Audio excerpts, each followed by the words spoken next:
Shalom sahabat Morning Grace yang terkasih dalam Tuhan Yesus Kristus. Kita boleh bersyukur karena boleh pada akhirnya Tuhan izinkan pertemuan virtual ini boleh terjadi untuk pada akhirnya kita merenungkan sedikit firman Tuhan tentunya dalam kesempatan kali ini. Namun sebelum kita masuk lebih dalam untuk dapat merenungi firman Tuhan kita, mari kita arahkan hati dan pikiran kita kepada Tuhan. Kita minta hikmat dan kebijaksanaan daripada Tuhan agar kita mampu memahami maksud dari firman Tuhan kita dalam kesempatan kali ini. Mari kita berdoa. Kembali kami datang kepadamu ya Tuhan untuk mengucap syukur untuk setiap hal yang boleh terjadi dalam kehidupan kami, yang bawa kebahagiaan, kesedihan, kesesakan. Kami bersyukur ya Tuhan, karena Tuhan boleh mau menyertai kami selalu dalam setiap keterbatasan kami sebagai manusia. Dan dalam kesempatan kali ini ya Tuhan, tentunya dalam keterbatasan dan keberdosaan kami, izinkanlah kami untuk dapat sedikit merenungkan firman Tuhan. Biarlah melalui perenungan yang coba kami lakukan ini, kami boleh semakin mengenal diri-Mu dalam setiap aktivitas yang kami jalani, dalam setiap rutinitas yang boleh kami jalani. Biarlah hal tersebut yang boleh memampukan kami saja untuk terus berjalan melalui penerangan firman Tuhan. Terima kasih Tuhan Yesus, berfirmanlah ya Tuhan, kami siap untuk mendengar. Amin. Baik, sahabat Morning Grace yang terkasih dalam Tuhan Yesus Kristus, perenungan kita dalam kesempatan kali ini terambil dari surat Paulus kepada jemaat di Filipi, pasalnya yang kedua, ayatnya yang kedua sampai keempat. Filipi pasal 2, ayatnya yang kedua sampai ayatnya yang keempat. Saya harap kita semua sudah mendapatkannya. Izinkanlah saya membacakannya bagi Bapak Ibu, Saudara-saudari sekalian. Filipi pasal 2, ayatnya yang kedua sampai ayatnya yang keempat.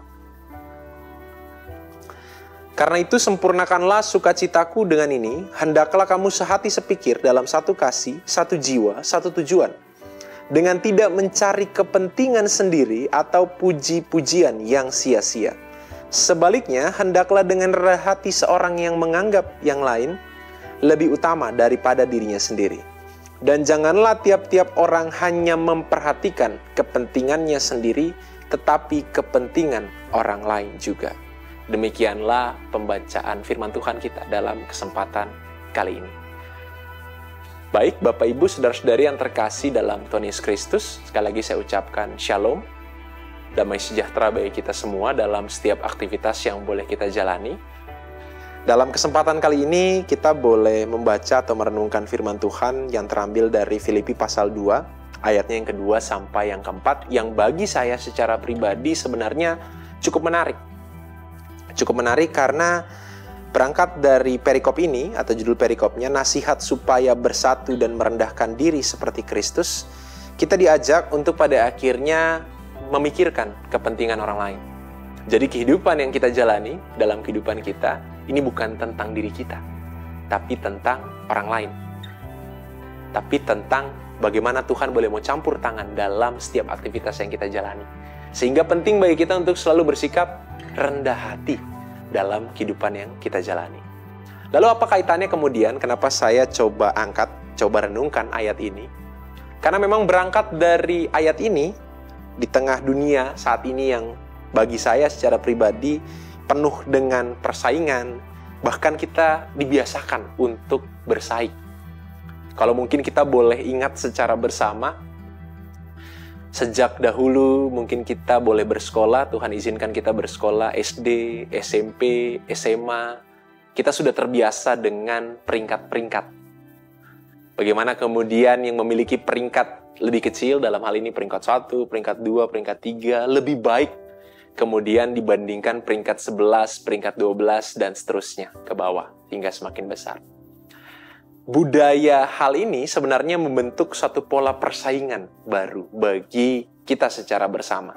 Hingga pada akhirnya ketika kita masuk dunia kerja, sudah mulai ada indikator-indikator yang menilai dalam setiap nilai kinerja kita, yang membiasakan kita untuk pada akhirnya selalu bersaing, selalu memberikan yang terbaik yang bisa kita berikan, untuk pada akhirnya kita memperoleh satu nilai yang baik adanya.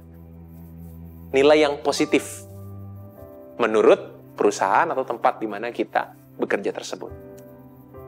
Nah, kebudayaan atau kebiasaan bersaing ini menjadi keliru ketika akhirnya kita menghalalkan segala cara dalam persaingan yang terjadi di tengah dunia. Karena yang tadi sudah biasa bersaing, tanpa kita sadari mungkin membentuk diri kita untuk menjadi seorang pesaing-pesaing. Karena kalau tidak bersaing, bagaimana kemudian kita bisa hidup? Bagaimana kemudian kita bisa boleh memperoleh uang untuk makan? Tapi menjadi satu problem ketika kita menghalalkan segala cara. Mulai kita tipu orang lain. Mulai pada akhirnya kita menjatuhkan yang lain. Demi siapa? Demi diri sendiri. Nah, sebenarnya berangkat dari Filipi pasal 2 ayat yang kedua sampai keempat, kita belajar untuk pada akhirnya kita secara bersama-sama ternyata diajak. Dalam persaingan tersebut, kita untuk saling menghargai satu sama lain.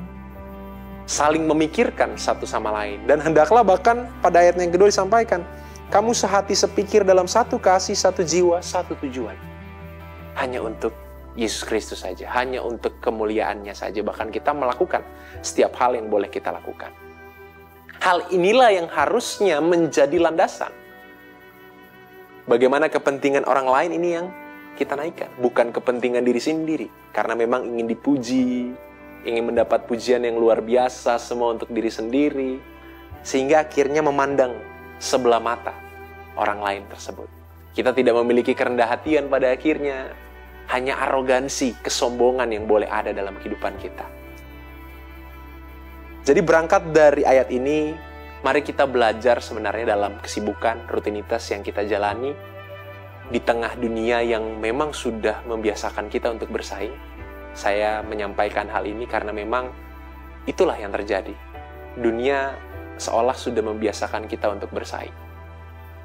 Tapi hendaklah dalam persaingan tersebut, hal inilah yang menjadi landasan. Pertama, kita menyadari untuk siapa kemudian kita berjalan, bekerja, menjalani kehidupan kita. Dan kedua, bagaimana kita memandang sesama kita, orang lain di sekitar kita, rekan kerja kita. Apakah kita mengasihi mereka? Apakah kita sungguh-sungguh tulus mengasihi mereka? Atau karena ada kepentingan diri kita di situ? Dan bagaimana kita harus selalu bersikap rendah hati dalam kehidupan yang kita jalani? Hal inilah yang sebenarnya menjadi fondasi atau landasan dalam persaingan tersebut. Jadi bukan tentang kemenangan diri sendiri kemudian dalam setiap pekerjaan yang kita lakukan. Tapi biarlah kemenangan itu hanya untuk Tuhan. Dan kemuliaan itu hanya untuk Tuhan saja. Marilah kita satu dalam doa, kita berdoa. Terima kasih Tuhan untuk kasih setia Tuhan yang boleh selalu nyata dalam kehidupan kami. Terima kasih Tuhan boleh mengingatkan kami melalui firman Tuhan kami dalam kesempatan kali ini. Untuk selalu bersikap rendah hati, untuk selalu memperhatikan kepentingan orang lain, selalu memandang sesama dengan tulus Tuhan. Dan tidak menonjolkan arogansi hingga kepentingan diri sendiri. Ajarlah kami terus ya Tuhan untuk selalu bersikap rendah hati. Karena kami sadari kehidupan sebagai seorang anak-anak Tuhan, sebagai seorang pelayan Tuhan, seringkali kami terjatuh pada kesombongannya Tuhan. Karena kerendahan hati merupakan hal yang paling sulit dimiliki.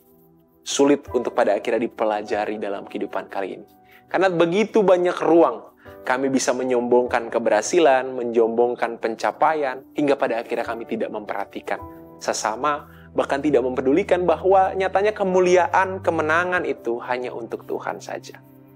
Biarlah melalui perenungan ini kami boleh belajar akan hal tersebut, tentang menaruh Tuhan sebagai yang utama, tentang menaruh sesama sebagai rekan kerja kami, rekan sepelayanan kami di tengah dunia kali ini ya Tuhan. Hingga kami tidak menjadi pribadi yang saling menjatuhkan satu sama lain. Terima kasih Tuhan Yesus, terima kasih untuk firman-Mu. Biarlah firman ini tidak hanya kami dengar, tapi kami juga mampu melakukannya di tengah kehidupan, pekerjaan, pendidikan, pelayanan, persekutuan, hingga kesaksian yang Tuhan boleh izinkan. Terima kasih Tuhan Yesus, dalam nama Tuhan Yesus Kristus, kami telah berdoa dan mengucap syukur. Amin.